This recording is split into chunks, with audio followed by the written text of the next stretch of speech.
খালি চাপার উপরে ছিল 15 বছর। আজ আর একটা চাপাবাজ দেখলাম ধরা পড়েছে, ডিম খাচ্ছে। এটা একটা টাটকা চাপাবাজ ছিল, সংসদেও চাপাবাজি করত। হাই ফাইটটা যায়, ফাইটেই গিয়েছে। খুলনাবাসী শুধু শোনা না, এখান থেকে এবার জীবনটা মিলাবেন। আসরের নামাজের সময় 2 জন ফেরেশতাকে আমার আল্লাহ পাঠিয়ে দিলেন হযরতে লূত নবী আলাইহিস সালামের কাছে। ভালো করে শুনবেন। 2 জন ফেরেশতা এসে ডাক দিয়ে বলে, আল্লাহর নবী লূত, আমরা এখানে আল্লাহর গজব নাজিল করব। আপনার আত্মীয় স্বজন যা আছে, উম্মত যা আছে, তাদেরকে নিয়ে আপনি চলে যান। মাগরিবের সময় এখানে গজব নাজিল হবে, কিন্তু সাবধান। ফামজাইনাহু ওয়া আহলাহু ইল্লা মারাতাহু কানাত মিনাল গাবিরিন। আপনি নিয়ে যান আপনার উম্মতদেরকে, আপনার আত্মীয় স্বজন যারা আছে, কিন্তু সাবধান, আপনার স্ত্রীকে নেবেন না। প্রশ্ন আসতে পারে, লূত নবীর স্ত্রীর চরিত্র খারাপ ছিল? জবাব দিলেন না?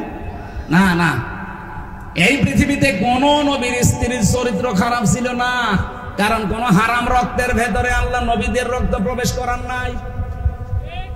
পৃথিবীর প্রতিটি নবী ছিল নেতা, তারা শুধু এলাকার জন্য নেতা ছিলেন। আর আমাদের নবী মুহাম্মদ রাসূলুল্লাহকে আমার আল্লাহ বানিয়েছেন বিশ্ব নেতা। এই জন্য আল্লাহ ডাকও দিয়েছেন ইয়াসিন, হে নেতা। সুবহানাল্লাহ বলতে পারেন না? খুলনাবাসী, এখান থেকে আমি একটা শিক্ষা নিয়ে এসেছি তাফসীরের ভাষায়। নবীদেরকে আমার আল্লাহ যেহেতু নেতৃত্বের গুণাবলী দিয়েছিলেন, তারা নেতা ছিল। এই জন্য নেতা যে পেট থেকে আসবে, ওই পেটটা ভালো রাখা দরকার। এই জন্য কোনো হারাম রক্তের ভেতরে আল্লাহ নবীদের রক্ত প্রবেশ করার নাই। আর আমরা এমন এমন নেতা দেখি যাদের রক্তই ঠিক নেই। বাংলাদেশে পাবেন না আপনি? তাদের মা এক ধর্মের, বাবা এক ধর্মের। কি করে জন্ম দো আসলা? আরে ভাই, যে কোনো এক ধর্মের হন, আপনি বাবা এক ধর্মের, মা আর এক ধর্মের। জেলে থাকাকালীন আমাকে 3 বছর একাধারে 24 ঘন্টা এক ঘরের ভেতরে তালা লাগিয়ে রেখেছিল। সিসি ক্যামেরা দিয়ে আমার কাছে কেউ আসতো না ভয়ে, বিশেষ করে আমার আর মামুনুল হকের কাছে। আসলে ওরা রিপোর্ট করতো উপরে যে এদের সাথে গোপনে ষড়যন্ত্র করছে কেউ। কারারক্ষীরা আসতো, তাও দূর থেকে সালাম দিত ইশারা দিয়ে, কারণে ক্যামেরায় আবার দেখা যায়। ওখান থেকে একদিন বললাম এক কারারক্ষীকে যে, ভাই সব সময় বন্দি করে রাখেন, কথাও তো বলতে দেন নাই 3 বছর, কারোর সাথে কথাও বলতে দেয়নি। আপনি একটা বই নিয়ে আসেন, একটু পড়ি, সব সময় বসে থাকতে ভালো লাগে না? একটা কাজ দেন। জালানা দিয়ে, দরজা দিয়ে তো দেখা যায় কত মানুষ হয় যে কোপাকুপি করছে, জমিন কোপায়, বিভিন্ন রকমের জিনিস লাগায়। তাই আমার একটু কাজ দেন, অন্তত তোমার একটু ভালো লাগবে না? একটা বই নিয়ে এসে দেন। আল্লাহ ওই দিন থেকে বই নিয়ে এসেছে, বঙ্গবন্ধুর আত্মজীবনী। ছাতা পড়ি করবো না, হুজুরের ভেতরে জিনিস আছে। এদের সময় যেহেতু কাটে না, সারাদিন সারা রাত ওইটা একই পড়তাম। পুরাটা কয়েকবার শেষ করলাম। বললাম, ভাই আর একটা বই নিয়ে আসেন। বই নিয়ে এসেছে বঙ্গবন্ধুর ছেলেবেলা। ও, শুধু ওই বঙ্গবন্ধু, আর কোনো বই নেই। পরের সপ্তাহে আর একটা বই দিয়েছে, বঙ্গবন্ধুর চীন সফর। বললাম, আপনার আর বই নিয়ে আসার দরকার। ওই যে পাশের সেল আছে, হিমেল বিল্ডিং এ থাকে এটিএম আজহারুল ইসলাম, ওনারা যে বলবেন হামজা বই চেয়েছে, দেখবেন বই কারে বলে দেবে। আল্লাহর বান্দা 2টা বই পাঠিয়েছিল, আল্লাহর ইশারা মনে হয় 2টাই তাফসীর, তাফহিমুল কোরআন আর ফি জিলালিল কোরআন। ওখান থেকে যেগুলো নোট করেছিলাম হালকা হালকা, ওইগুলো আজকে কিছু বলবো। থাকবেন না আপনারা? তো ওখানে যে পড়েছিলাম ওনার জীবনী, আত্মজীবনীর ভেতরে বঙ্গবন্ধুর ছেলেবেলা। আর একটা বই আমি বাইরে এসে কিছুদিন আগে পড়লাম, আমার ফাঁসি চাই। আমার মনে হয় এই বইটা বাংলাদেশে সবার একবার করে পড়া দরকার। হ্যাঁ, কথা বলছেন না কেন? কত মিথ্যা যে আমরা জানি, আর সত্য কি কিছুটা হলো আমার ফাঁসি চাই।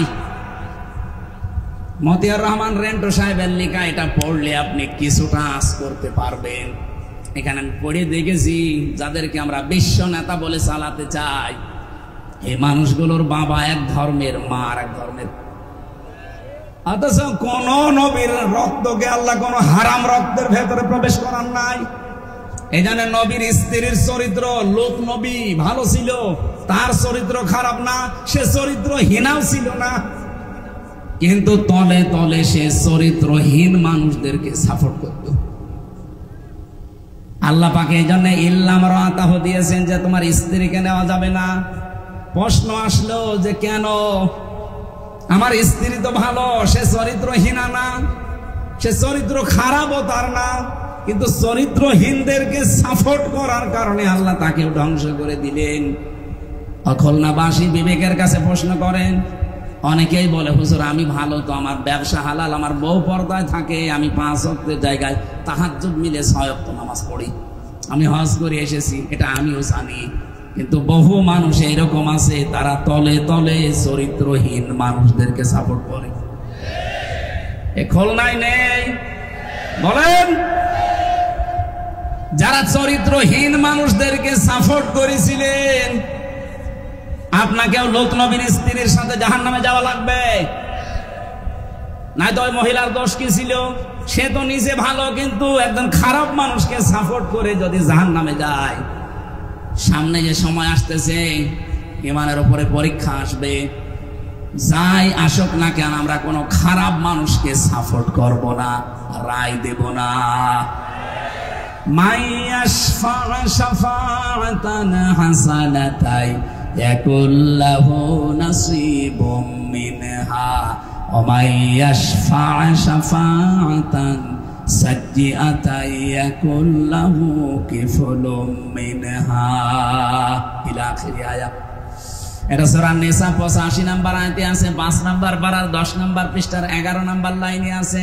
তাফসীরে ফি জিলালিল কোরআন এই ব্যাখ্যাটা পাবেন। কোন মানুষ যদি দুনিয়ায় একটা ভালো কাজে সাপোর্ট করে, সুপারিশ করে, রায় দেয়, ভোট দেয়, সমর্থন জানায়, পেছনে থাকে, ওই লোকটা ভালো কাজ করে যা পাবে আপনি শুধু সাপোর্ট করে তাই পাবেন। বাড়ি যেয়ে বলবেন সুবহানাল্লাহ। কোন মানুষ যদি দুনিয়ায় অন্যায় কাজ করেন, আর অন্যায় কাজে আপনি যদি সাপোর্ট করেন, ওই যে মহিলার মতো অন্যায় কাজ করে যদি জাহান্নামে যায়, আপনি সাপোর্ট করে রায় দিয়ে পেছনে থেকে জাহান্নামে যাওয়া লাগবে। যা করবে আপনি ওইটার ভাগাভাগি হিসাবে পেয়ে যাবেন। কিয়ামতের ময়দানে আয়াতের তাফসীরে আমি নিজে পড়েছি, বহু মানুষ এমন উঠবে, তাদের আমল নামায় হজের সওয়াব লেখা থাকবে। বলবে রব্বুল আলামিন, আমি যে অবস্থায় ছিলাম দুনিয়ায় আমি হজ করিনি, তোমার ফেরেশতারা হজের সওয়াব লিখেছে, এটা মনে হয় ভুল করে ফেলেছে। আল্লাহ পাক বলেন, বান্দা আমিও জানি তুমি হজ করনি। এমন মানুষকে সাপোর্ট দিয়েছিলে, রায় দিয়েছিলে, যে লোকটা ক্ষমতায় যে হজে যাওয়ার যত কার্যক্রম সহজ করে দিয়েছিল। আমাদের পাশের রাষ্ট্র ভারত, এখান থেকে হজে যেতে যা লাগে তার 4 গুণ বেশি টাকা লাগে আমাদের, শুধু বর্ডার পার হওয়ার কারণে। কেন এত বেশি লাগবে কেন? মালয়েশিয়াতে আমি সেই দোকানে যে আমার এই কাপড়গুলো সেলাই করছিলাম, ওই দোকানে 3টা দেশের লোক পেলাম আমি। থাইল্যান্ড থেকে একজন এসেছে, মাত্র 30,000 টাকা খরচ, তার মাসে 2 লাখ টাকা উপায়। বাংলাদেশের যশোর এলাকায় অভয়নগর থেকে একজন আছে, ওখানে কাজ করছে, তার 7.5 লাখ টাকা খরচ, তারও মাসে 2 লাখ টাকা উপায়। পাকিস্তান থেকে একজন এসেছে, তার উপায়, তার খরচ হয়েছে 2,20,000 টাকা বাংলাদেশের টাকায়, তারও উপায়। ওই দর্জির দোকানে 4 জনে কাজ করছে, তারও উপায় মাসে 2 লাখ টাকা। ভারত থেকে একজন গেছে, তার খরচ হয়েছে 1,20,000, 1,20,000, 2,20,000 আর মাত্র 30,000। আর আমাদের বলেন 7.5 লাখ, অথচ 4 জনের উপায় কিন্তু 2 লাখ করে প্রতি মাসে মাসে। আপনি হিসাব করে বলেন তো, এটা বৈষম্য না? এক কথা বলেন না কেন? কত বড় বৈষম্য! আমি 7.5 লাখ টাকা খরচ করে আমার উপায় মাসে 2 লাখ, আর ওই লোকটা মাত্র 30,000 টাকা খরচ করে ওর মাসে 2 লাখ। কেউ 1,20,000 টাকা খরচ করে দাদাদের দেশ থেকে গিয়েছে, তারও 2 লাখ। পাকিস্তান থেকে 2,20,000-এ আসে, তারও 2 লাখ। ওনারে বললাম যে ভাই এত ডিফারেন্স কেন খরচ? অথচ বাংলাদেশ, আমরা ভারতের আর আমরা তো পাশাপাশি। কলকাতা থেকে একজন যদি যায় আর এই যশোর থেকে খুলনা থেকে একজন যদি যায়, রাস্তা প্রায় সমান সমান, মালয়েশিয়ার সমান না? এত খরচ বেশি কেন? এখানে 3 জন টাকা খায়, সালমান এফ রহমান আর শেখ হাসিনার ছোট বোন রেহেনা, আর একজন মন্ত্রীর নাম বললো, এই 3 জন এখানে ভাগ বসায়। খরচ আমাদের ওই 1,20,000 হলে আমরাও আসতে পারি, বাকি এই 5.5 লাখ 6 লাখ টাকা ওই আল্লাহর ওরে দেখায়।